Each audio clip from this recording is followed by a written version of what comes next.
living in the Spirit is a different reality than giving your life to this present reality in the principalities and powers, the governments, the world, the values of this kingdom on earth. Now, the Bible teaches, the New Testament teaches about the Spirit in various cases, but my favorite is Jesus' description of the Spirit.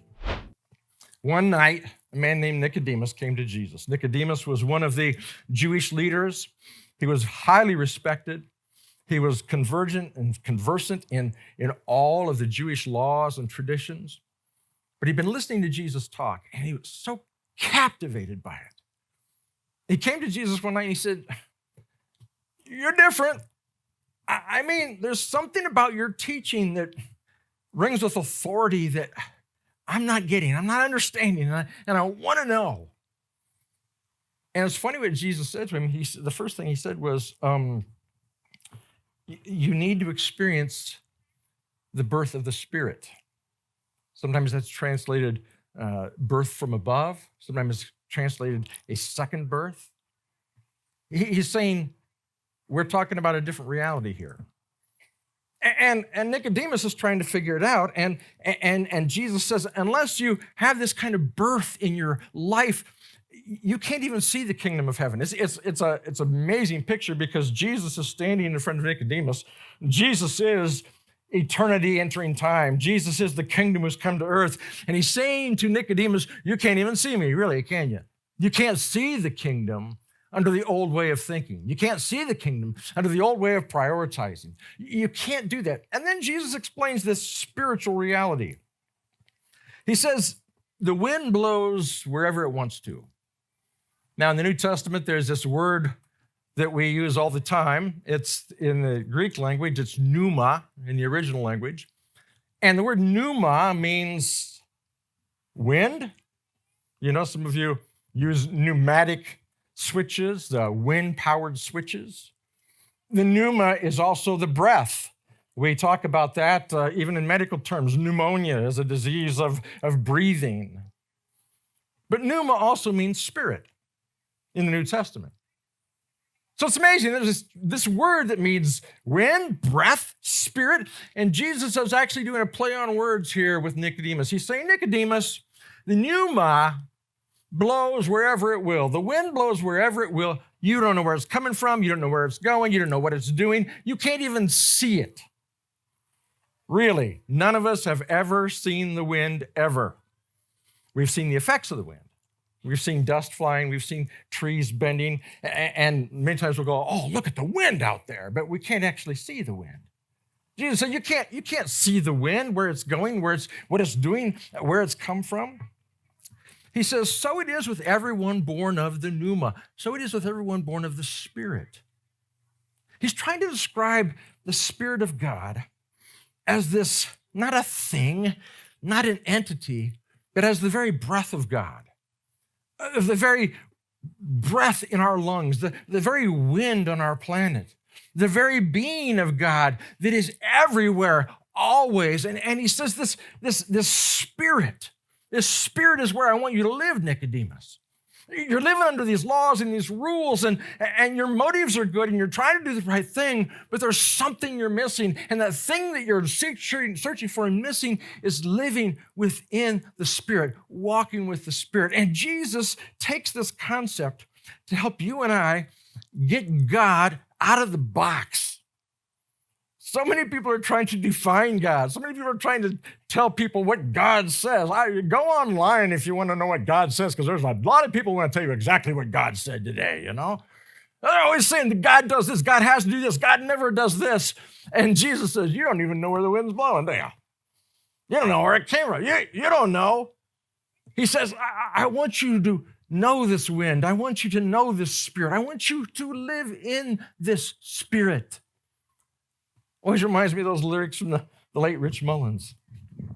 He says, there's a wideness in God's mercy I've not found in my own. And he keeps a fire burning to melt this heart of stone. Keeps me aching with a yearning. Keeps me glad to have been caught in the reckless, raging fury that they call the love of God. If we could just see the love of God as this wind that is blowing through our lives. And that's what Paul is saying in the book of Galatians. Here's the part where I wanted the wind to come right in the middle of that last illustration, but it didn't. Here's what he says about this wind. Here's what he says about this spirit.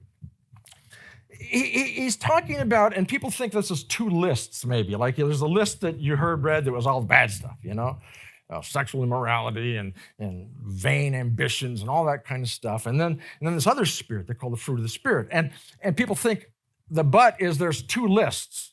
There's this one list that's all against the law, this other list that we've got to accomplish, the bad stuff and the good stuff. That's not at all what Paul is saying.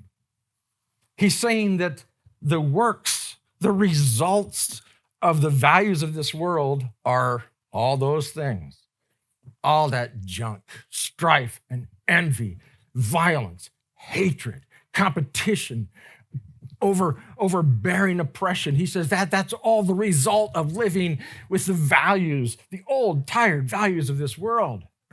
He says, but the fruit, that word means result, the fruit of this wind that is blowing through us, here's the fruit: love, joy, peace, patience, kindness, generosity, faithfulness, gentleness, and self-control.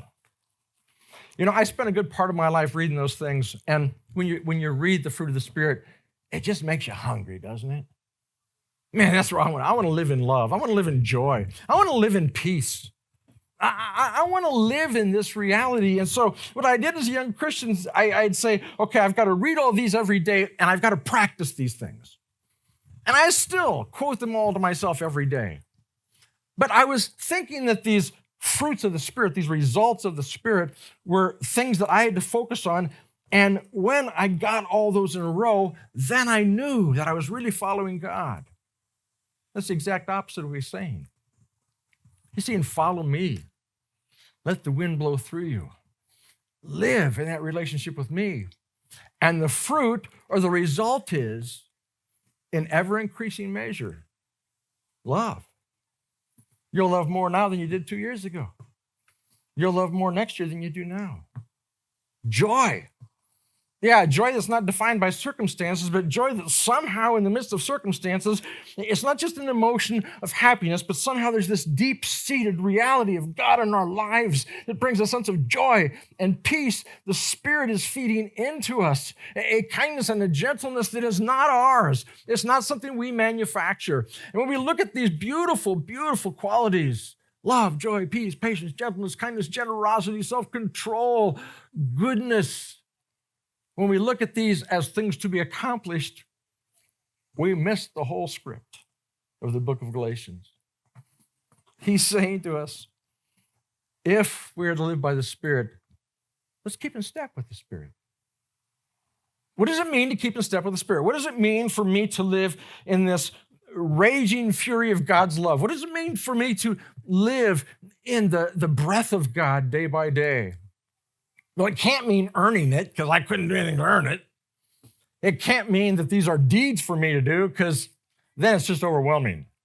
If I say my job today is to do all these things, I'll fail by the time I get out of bed. It's got to be something else. It is, I believe, an awareness of God's presence in our lives. It is our task, our growth, our journey to be aware. See, Jesus said very often when he'd tell a parable, he'd say, you have eyes, now use them. He who has eyes, let him see. You have ears. You have spiritual receptors. I've created you in my image.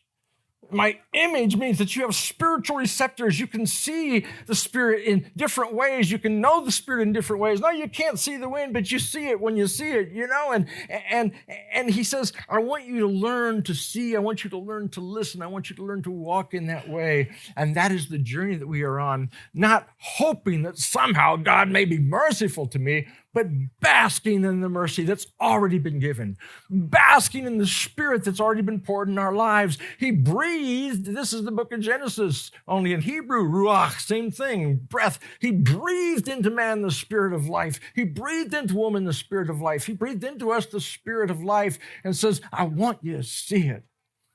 So Jesus told all these wild parables to make people go, huh? I never thought of it that way. Of course you didn't. But that's how I want you to see life. I want you to see the Spirit in that way. So, how do we do that? I mean, how do I raise my awareness? Well, you'll do it differently than you and you and you and me. We'll all do it differently. But one of the things we've done for a couple thousand years is these things we call spiritual practices. These are not rules. These are not laws. These are practices. They used to call them spiritual disciplines a lot. I never liked that word because to me, every discipline in my life was something I made myself do because I really didn't want to do it, you know? And I want to see Jesus. I want to see the Spirit. So spiritual practices are things we do to help open our eyes and help open our ears. Did you know that? I think so many times we've had the spiritual practices, we pray. And people think, well, I pray because I ought to pray. I pray because I feel less guilty when I pray. But if you feel less guilty when you pray, I can take that away from you right away. I can walk up to you and say, do you pray enough? Nobody says, hey, Pastor, I pray way more than I should. Nobody says that. Everybody, well, probably not enough. Do you give enough? Do you do enough? That's this backward way of doing it. No, our practices, we don't pray so that we appease God. We don't pray to make us worthy. We pray to see where God is, what God is doing, to hear him, to know him on a spiritual level that we can't simply by discussing it, but interacting with God. And we all grow in different ways. Some of you feel the presence of God so powerfully when you're serving. That makes sense.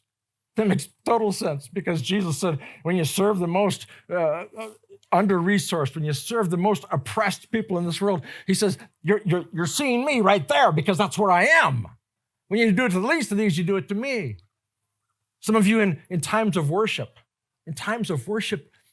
you leave a place and you don't leave worship saying, wow, that was a great drum riff on the third song. No, you go saying, I just saw God or sensed God in a way that I don't usually day by day. We're going to talk about practices in the fall, and they're very, very important because they are not the new rules. They are not the commandments. They are us saying, I want to know him. I want to know him. I want to see him. And I just tell you, as you go in that journey, you'll more and more attune yourself and teach yourself to see and hear him.